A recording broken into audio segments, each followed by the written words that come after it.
Labas!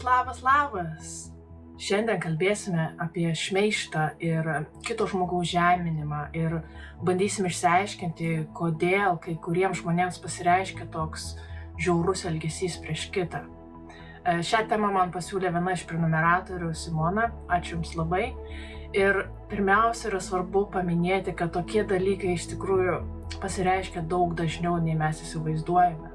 Ar šmeižiami tie pikti žodžiai yra sakomi tiesiai tau į veidą ar už nugaros, anksčiau ir vėliau ta yla išlenda iš maišo ir gali sukelti didelį emocinį skausmą tam žmogui, kurį tos pykčio strėlės yra nutaikytos. Ir ne tik emocinį skausmą, bet ir kitų požiūrį į tą žmogų.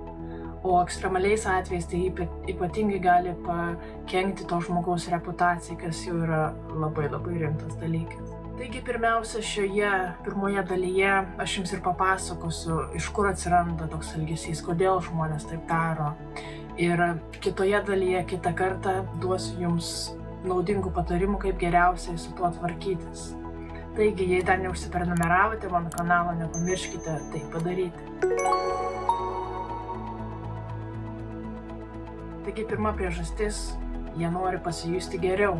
Kad ir kaip keistai beskambėtų, bet tokie žmonės dažnai jaučiasi daug geriau apie save, kai priverčia kitą žmogų jaustis blogai.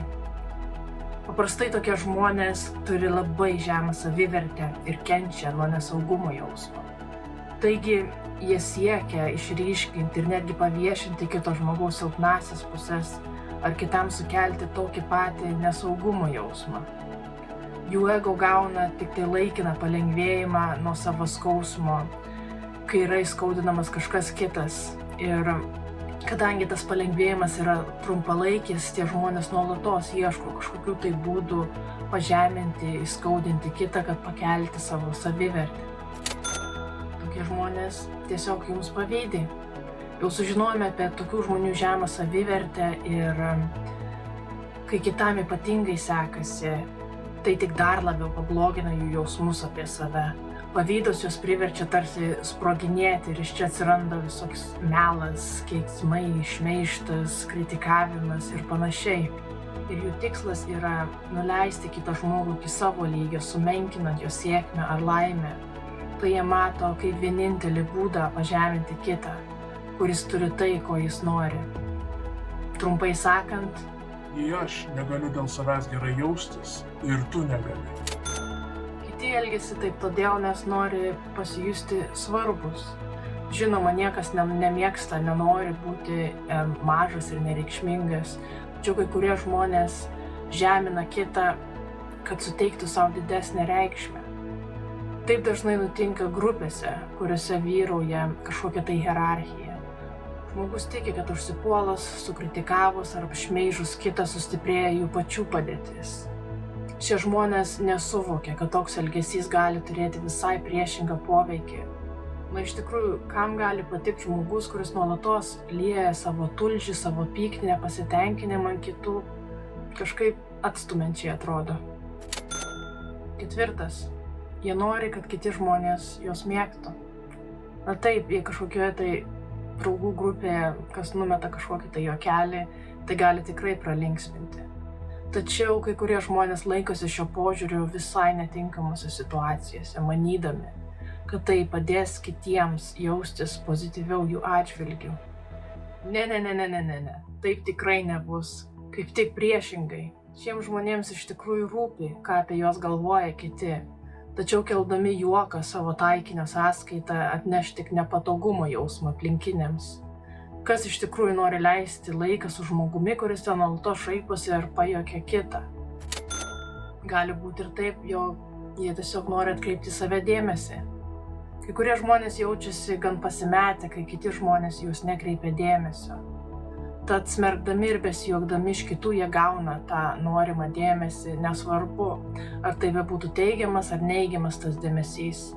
Jiems svarbiausia yra būti pastebėtiems. Kita priežastis, jie nori jausti tą kontrolės jausmą. Kažkieno kito pažeminimas jiems suteikia kontrolės pojūtį ir toks elgesys juos vilioja. Galbūt tokie žmonės užaugo jausdami kontrolės trūkumą savo gyvenime dėl kažkokių tai vaikystės sunkumų ar traumų. Ir pavyzdžiui, daugelis smurtautojų, kurie tyčiojosi iš kitų, yra arba kažkada patys buvo tų patyčių aukos. Ir norėdami susigrąžinti tą kontrolės jausmą, jie gali primušti kitą, kurį jie mato kaip silpnesnį. Jie naudoja savo jausmų perkelimą kaip gynybos mechanizmą. Minėtos patyčios ankstesnėme punkte yra pavyzdys, kai kažkas naudoja psichologinę perkelimo strategiją, kad susidorotų su savo neigiamomis emocijomis. Iš esmės, tokių jausmų perkelimas apima priešiškos emocijos paėmimą iš vienos situacijos ir perkelimą į kitą. Kita priežastis, jie nori susilpninti kito žmogaus ryžtą ir savivertę, siekiant jo manipuliuoti. Toks žmogus gali būti tiesiog piktybinis narcizas, kuris nori sunaikinti savo aukos savivertę ir ją netgi valdyti. Tai taip pat gali būti asmuo siekiantis kitam sukelti kaltės jausmą, kad įgyvendintų savo paties norus. Kitų nuvertinimas ir menkinimas gali susilpninti aukos savivertę ir leisti daryti tokią įtaką, kokią jie nori. O gal jie tiesiog turi neigiamą požiūrį į gyvenimą. Kartais atrodo, kad kai kurie žmonės gyvena su save gniuždančiu negatyvumu, kuris turi įtakos jų požiūrį į viską, prie ko tik prisiliečia.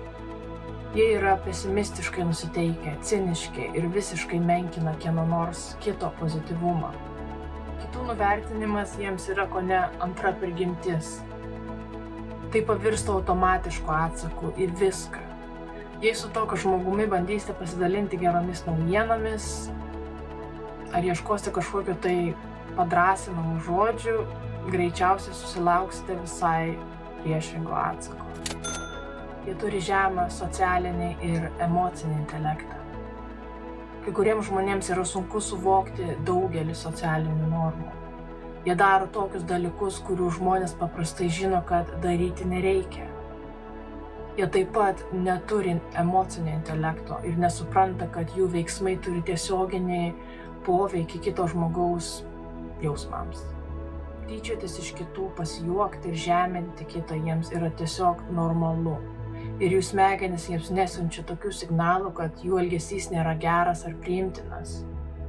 Dažnai jie negali suprasti, kodėl jų pasityčiojimo taikinys liko toks įskaudintas.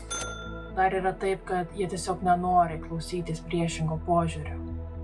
Kai žmogus laikosi ypač tvirtos pozicijos tam tikra tema, yra mažai tikėtina, kad jis bus atviras kitokioms nuomonėms ir požiūriams. Kai kurie žmonės gali brandžiai spręsti tokius nesutarimus, tačiau kiti sieks sugriauti kitų priešingas pažiūros ir nuomonės. Tai gali sukelti išpuolius prieš pačius požiūrius ir juos turinčio žmogaus nuvertinimą. Tokios frazės kaip "Tu toks naivus, tu nežinai apie ką kalbi, aš negaliu patikėti, kad tu taip galvoji" yra menkinimo formos.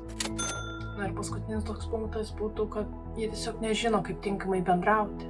Kai kurie žmonės gali pulti juoktis iš kito, nes nežino, kaip kitaip efektyviai perteikti savo tikrąsias mintis ir jausmus. Jie arba jaučiasi negalintis išreikšti savęs, arba tiesiog neranda tinkamų žodžių pasakyti tai, ką nori. Taigi, nenorėdami net bandyti, jie naudoja pasityčiojimą ir kito žmogaus žeminimą kaip priemonę atitraukti dėmesį ir užkirsti kelią bet kokiems nuoširdiems pokalbiams.